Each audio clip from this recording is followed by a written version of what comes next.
अकेला मत समझना, हम हमेशा साथ रहेंगे।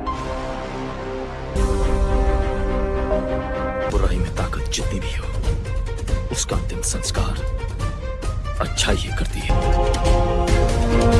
नहीं, कल ये बात करी थी कि ऐसी कौन सी सिमिलैरिटीज है जिससे ये साबित होता है कि क्रिश 3 एक्समैन और द डार्क नाइट्स राइजेस का कॉपीड है।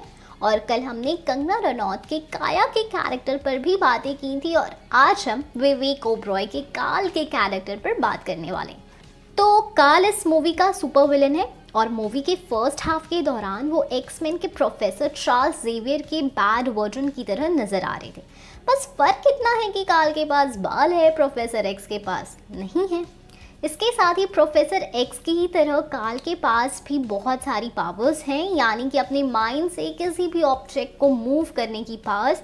लेकिन काल के पास बोन मैरो नहीं है और इस वजह से उसे व्हील चेयर पर बैठना पड़ रहा है, लेकिन फिर भी वो मैजिकली सर्वाइव कर जाता है।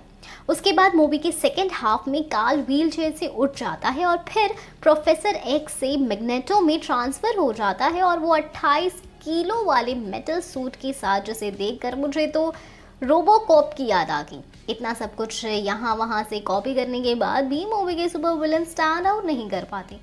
और अपेरेंटली ये एक किड मूवी है, तो इसका एक सीन मेगा माइंड से भी लिया गया है जिसमें काल प्रिया को खुद को रिवील करने के लिए कहता है और अगर वो सामने नहीं आई तो वो एक के बाद एक सबको मारने लगेगा। और ऐसा सेम मेगा माइंड में टाइटन ने रॉक्सेन के साथ किया था, लेकिन मेगा माइंड की तरह कोई बड़े ब्लू कलर के सर वाला इस मूवी को बचाने नहीं आया। क्रिश आया प्रिया को बचाने, लेकिन वो मूवी को नहीं बचा पाया। तो ये है क्रिश 3 का सुपर विलन काल, जिसे सिर्फ एक्समैन से नहीं बल्कि बाकी भी और भी पॉपुलर साइंस फिक्शन मूवी से इंस्पायर होकर इसका कैरेक्टर सेट किया गया है। लेकिन फिर भी ये कैरेक्टर इनमें से किसी भी कैरेक्टर्स को जस्टिफाई नहीं कर पाया।